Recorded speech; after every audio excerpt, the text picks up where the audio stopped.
When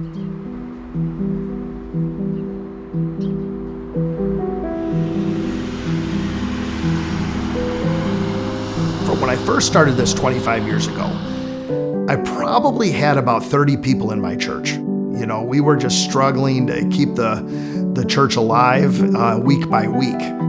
We had started an after-school program. I saw that these kids really were in need of they needed love, and they didn't have things that I had when I was a kid. A lot of the kids never got gifts for their birthday. That wasn't a special time for them. And so Christmas was one of those things where I just, really wanted to help kids if we could in a real practical way. Actually, I remember the day I was just driving in my car and just praying and asking God, how do I do this? God really spoke to me to leave my house and go live on the streets with the homeless. 25 years ago, I did it, and it just kind of took on a life of its own. Pastor Eric Johns of the Buffalo Dream Center. Pastor Eric Johns from the Buffalo Dream Center. Pastor Eric Johns of the Buffalo Dream Center has now completed his week of living with the homeless. He's a local pastor on a pilgrimage for the poor this Thanksgiving week. And a Buffalo pastor will begin his 25th and final Thanksgiving week living on the streets to raise awareness about homelessness. It's something he and his family have been doing for more than 20 years. And now he's hoping to pass the baton over to his sons. When he's out here and he's putting that spotlight on the situation. That idea from God to go and live on the street with the homeless, it did more than I thought it would do.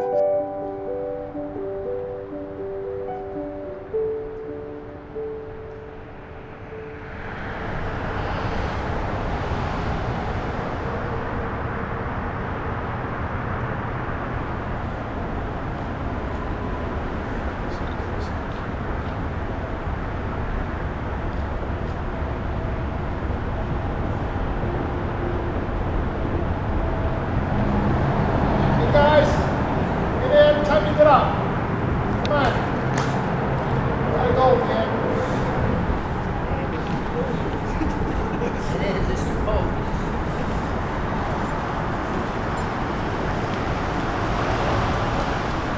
I would say the hardest time of the day for me is that morning walk. That morning walk from under our shelter to the coffee shop, and just to get that first cup of coffee and get a little bit of a break from being outside. But that's usually how our nights go in our early mornings. The first year, everyone was excited when I announced it in church. This is a great idea, Pastor. This is wonderful. But nobody wanted to go with me.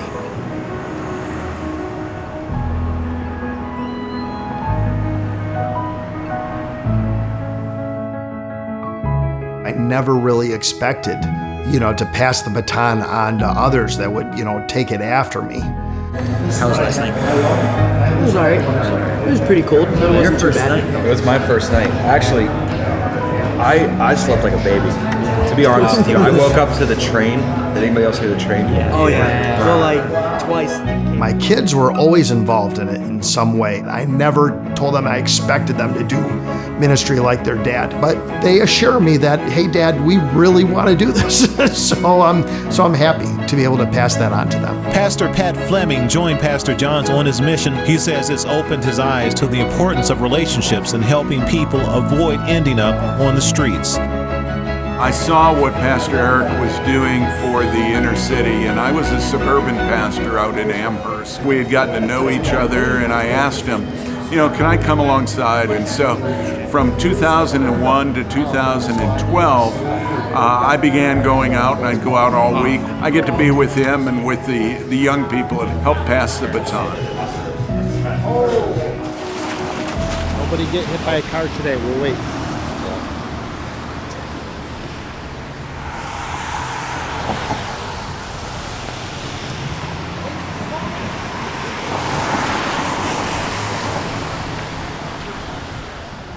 So 25 years ago, when I first began the week on living on the street with the homeless, this is where I stayed at night. Of course, that first year I was all by myself, but being under the overpass here, the way that it's designed made it easy to climb up in there and put your sleeping bag down and kind of be out of the elements and safe. To be honest, I was terrified. So crawling up under the overpass, and I didn't even really sleep at night. I slept with my shoes on in case I thought I had to make a quick getaway from trouble or something.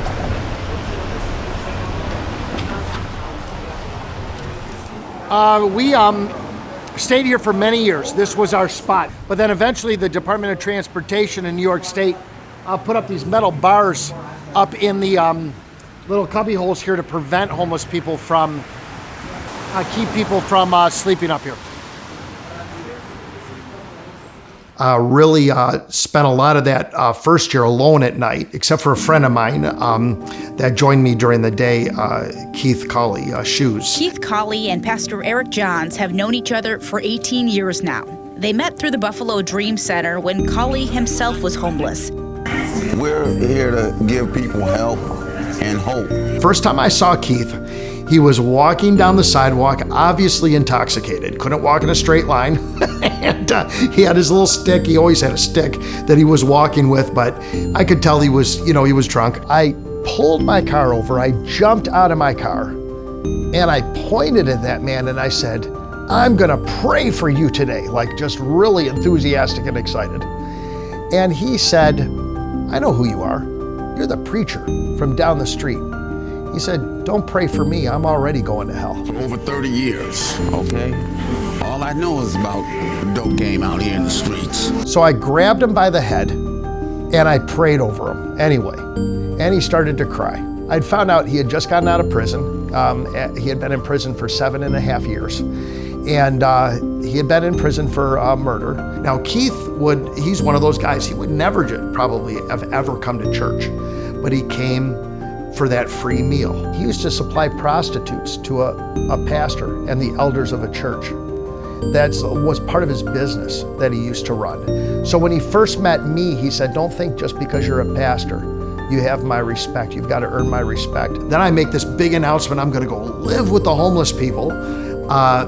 Everybody was really excited about it except for him. The first year I did this, 25 years ago, he came with me. Now Keith in his past life had been homeless. And so he said, "I'm not sleeping under the bridge with you." He said, "I can't do that." He said, "I have a place to live." And really, he was just worried about me. He's like, "Pastor, you're not a fighter. You're a little guy, you know." And he's like, "Can you?" He actually asked me, "Could you cut somebody with a knife if I give you a knife?" I'm like, "No, probably not. I don't think so." He's, "Well, who's going to watch out for you while you're out there on the street?" And I said, "Well, Jesus. I got Jesus. He's going to." "Yeah, that's not enough," he said. I'll never forget that. He said, "You need me too." He said, "But I'll stay with you all day long, and I'll look out for you. And then at night, I don't mean to embarrass him, because he has this image of a tough guy, but he's really a big teddy bear, just so you all know."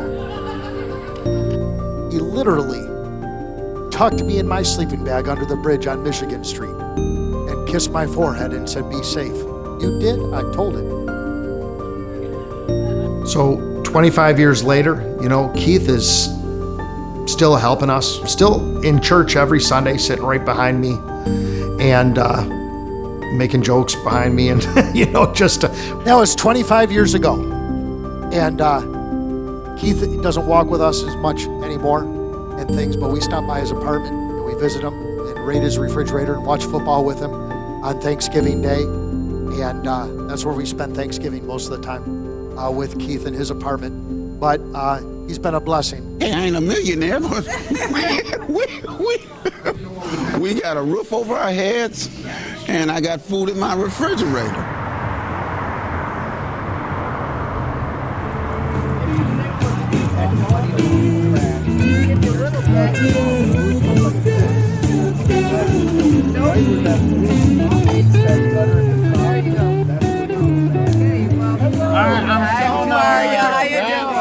You guys are getting ready to camp out. Yes, we are tonight. Oh, wonderful. I'm glad stays not too bad. And then there's some spots that they're on the ground though. Yeah. They're not raised up, they're on the ground, but it seems like it's still pretty clean. And out of the rain, if it rains, it will be dry. Okay.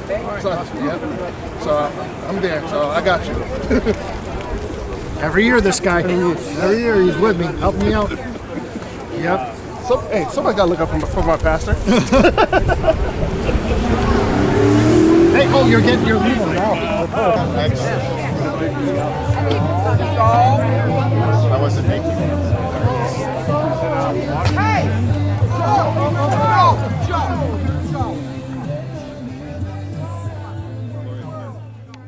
You can tend, I've been doing this 30 years now as a pastor, you can tend to have your heart get hard, to be really honest. Because you just see a bunch of junk, and you see, especially when we work with kids and family situations, and you just see a bunch of stuff.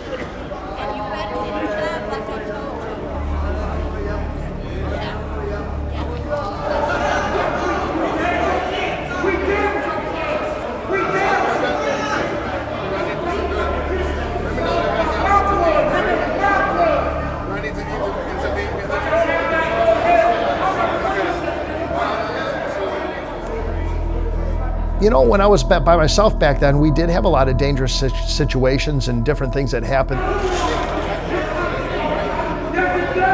is why Pastor Matt, this is why people go to Friends Feeding Friends instead of here. Because this has become really rough. And a lot of those people, they're not homeless. They're like, they just cause problems. They come to all of our events. Yeah, they cause problems. They go to Fridg. Same people? They have respect for them. Yeah. They didn't touch this pastor.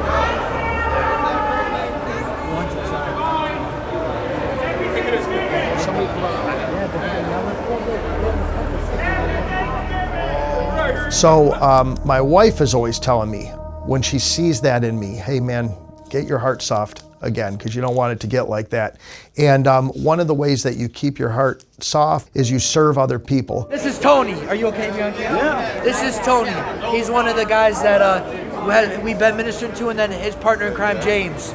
These are my buddies. These are my buddies. We've been with them for a couple of years now. Yeah. So really it took a shift, you know, where my week on the street wasn't about raising funds anymore. It was, maybe it started out that way, but it was really the Dream Center, myself personally, making that connection.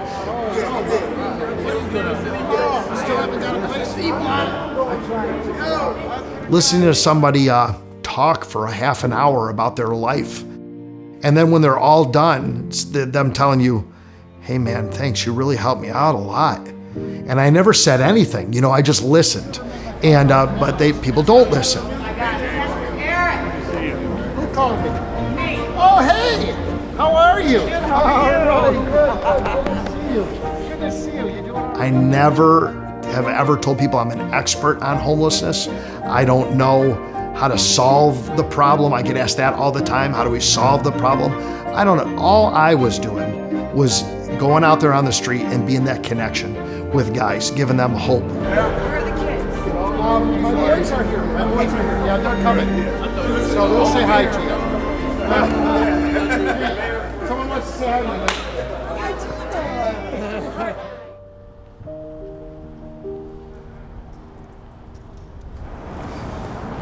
You know, I know all the girls. I was between him and Brian, and I was just getting smushed.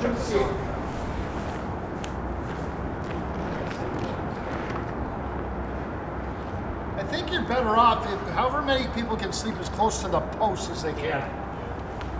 That's a good spot. If a couple people go there, there'll be. The concrete school foot. All right. Is that what we're gonna? There's 6 of us. So you guys want to do it like we were talking about, like 3? Yeah. Sure. 3. 3. Yeah. 3 would be All right. awesome. Yeah. Okay.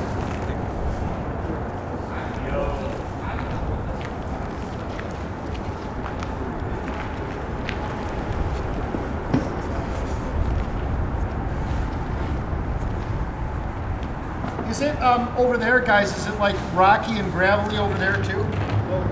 Yeah.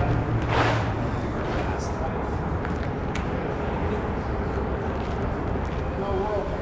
We're okay, but I just want to let you know in case you're. Very good. You know, that's what we are and why we're sleeping outside. Very good. God bless you. Awesome. All right. God bless you guys. Thanks.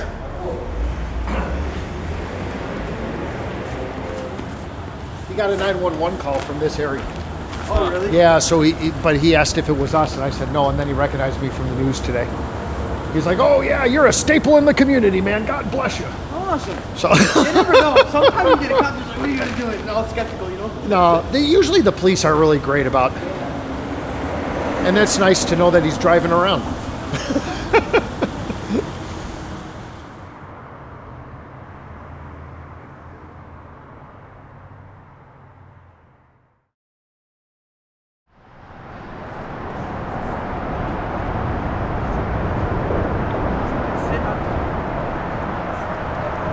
It was cold out. It was very cold out last night, but the way we positioned ourselves, we were able to block the wind a little bit, get in our sleeping bags, and we were pretty warm. Although, like, I didn't sleep very well because it's just uncomfortable. There's a lot of noise. At one point in the night, there was some guy on the street screaming and yelling at the top of his lungs for about an hour, on and off. And we also saw skunks walking around. So, you know, there's always there's always events. It's edgy. Yeah. All right, guys, I will return. So what's the code?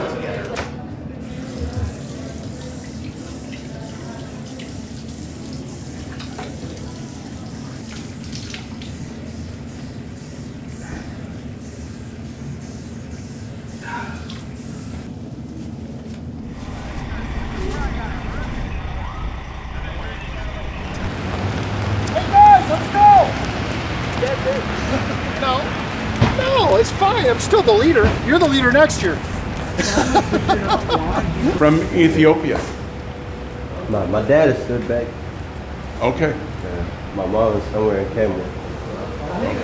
Okay. Your dad's in Ethiopia still. Yeah. You have brothers and sisters? Yeah, one older brother, one little sister. I got step brothers and sisters. You're living in a tent there or something like that? We've got kind of a setup. That's the perfect lead-in for today's conversation because a quarter century ago, Pastor Eric Johns of the Buffalo Dream Center had a wacky idea about going homeless during the week of Thanksgiving, and 25 years later, he's still doing it. Officially, this is his last year, but he's going to be passing the baton to his sons and to others. Pastor Eric? Yeah, I'm Pastor Eric. And you tell Augustine, hey, I know Pastor Eric. He says you might be able to help me out. Yeah. If you were living on my property, I'd help you out. Yeah. Thank you. Hey, man. God bless, man. We'll see. He's such a great guy. Tomorrow night. All right, brother? Yeah. Nice. Oh, he's going to be a hard to homeless? I told him I didn't pick him up. Yes. So, we have 45 minutes till they pick us up. I say, yeah, we can just wait here. I know Donald, we told Donald we'd see him tomorrow. I drove downtown in the WDCX van to pick you guys up, and there was a little delay. You weren't ready to get in the van, and because you were just receiving the news. I didn't know that. Yeah. Wow.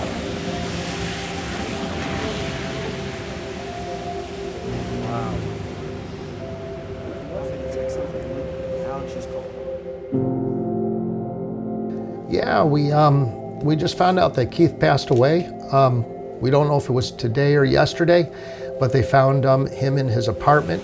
Yeah, she went in there and she didn't. The back Should have gone in. Yeah, I just didn't know if I'd get in trouble or anything because she was doing like a welfare check, she said, so she was allowed to. Yeah, but how do you walk in that very small apartment and not see someone? He's been in and out of the hospital. He's been sick. We just found out literally just before we came to do the show here today.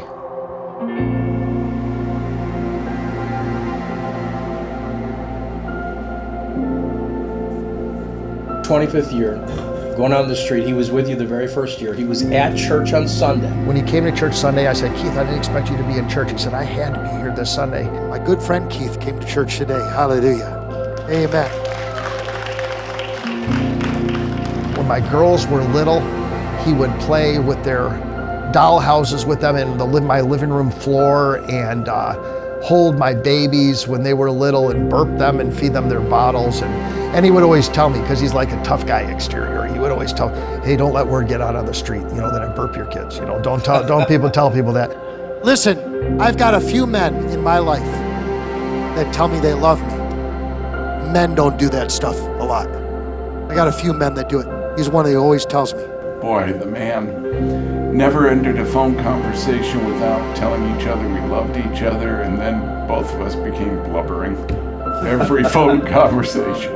Well, he was always like a grandpa figure, and he always had jokes, and there's some stories I can't tell on the radio, but I can tell you later. but how powerful is it that on the very first year, you had nobody to go out with you, and the Lord was like, I gotta get out of here. Yeah. They were always stopping him, frisking him, and taking his knives, because he always had knives that the blades were too big. I don't know, whatever the law is in New York State. That Sunday, when he walked to church, police cars pulled over on Pearl Street, right near the Buffalo Christian Center. And he tells me the story. He said, Pastor, my first instinct was to run. And they got out of their cars, and he thought he was in trouble. And they said, Keith, we just want to shake your hand. We thank you for protecting the pastor this week. We saw you on the news. And they lined up, and they all shook his hand and thanked him for what he did. Amen.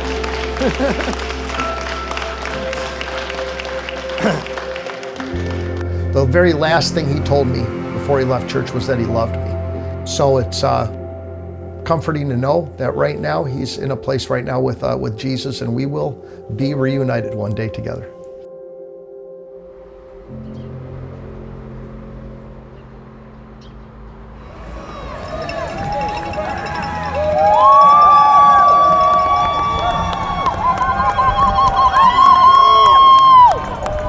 Well, it's Thanksgiving Day, and after getting up this morning from being under the bridge, we usually meet with all my family here at the coffee shop and watch the race every year that Buffalo has here, the Turkey Trot.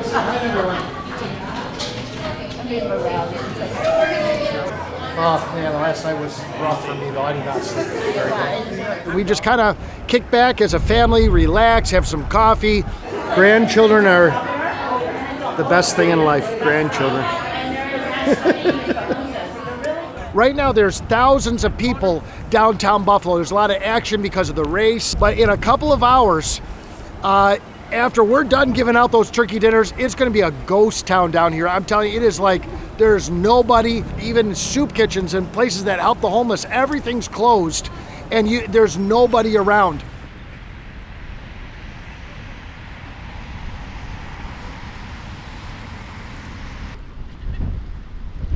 One time I ate chicken there remember with Uncle Wayne? It was good. And he said, this is better than your Aunt Sharon's. I said, don't tell her. Oh my gosh. So anyway, we're gonna go to, but I think on the walk, if you guys want, because what time is it? It's, we got time, we could stop. There's Tim Hortons on the way. 3 of you going on? Yes. Okay, perfect. But yeah, so someone will be in here to mic you all up, and you'll get, everything you need to be on air. Okay. And you should be good to go. Easy peasy. Awesome. But yeah, thank you all. Looks good. Great. Okay. All right, Mary Beth, thank you very much. Finally for us here this half hour, he's fondly known around Western New York as the homeless pastor. Now, after 25 years of living Thanksgiving week on the streets, he's passing the torch on to the next generation. And tonight, Pastor Eric Johns joining me here live along with his sons, Alex and Nate. Appreciate you guys coming in. Thanks so much. I wonder, is this a bittersweet moment for you? I mean, 25 years is a long time to be doing something. It is. I really, when I first started it, I didn't know it would take on the life that it has, and it's been 25 years. Why 25 years later are we still doing Boxes of Love and we're still living on the street? Well, back at year 17, when I thought I would quit, people told me, how can I turn on the news at Christmas time and you're not going to be on it? I heard that from so many people. It's a part of our city like, I don't know if you could go as far as say like chicken wings, but it's a part of now our city, and what happens at Christmas time is pastor lives on the street. There's nothing more practical than giving somebody food who's hungry or a little kid a gift that's not going to get a toy otherwise. I tell you, when you feel like, man, this might be the last year we do this, and then you have some single mom grab you and start crying on you, getting snot all over your shirt and saying, I didn't have anything for my kid for Christmas if it wasn't for Boxes of Love. What are you going to do? This year, we're going to give wrapped Christmas presents to 4,000 kids, and we're going to give food to over 3,500 families. Wow. And so this is the week that kind of kicks it off every year, and Western New Yorkers always pull together and make Christmas special for thousands of people, and we can't do it without all the volunteers in the Buffalo area. Pastor Eric Johns, his sons Alex and Nate, thanks to all three of you for coming in. Best of luck to you. Thank you. Thank you guys. Did great. Well, I know you've done this a million times. Yeah, but these guys, they're going to be better than me.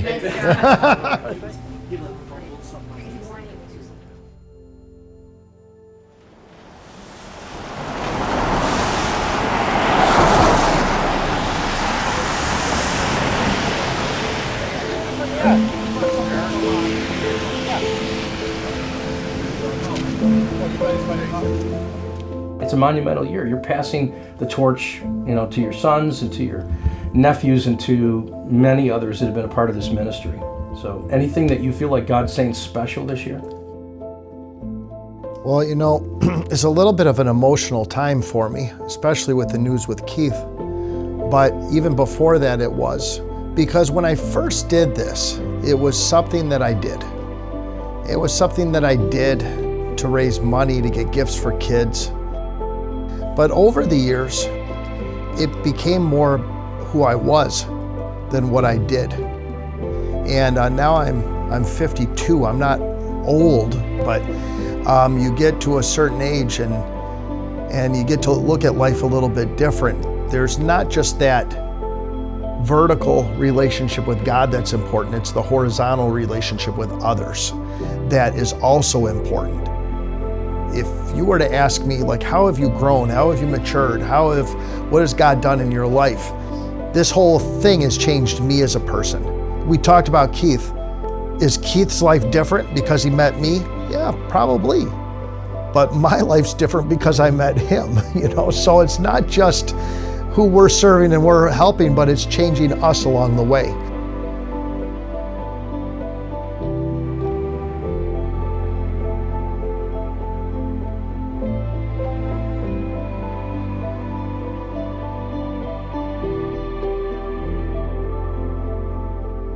Listen, when he got out of prison and he started coming to this church, he said, what can I do?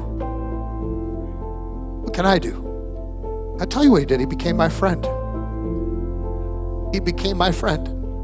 And we made a difference together.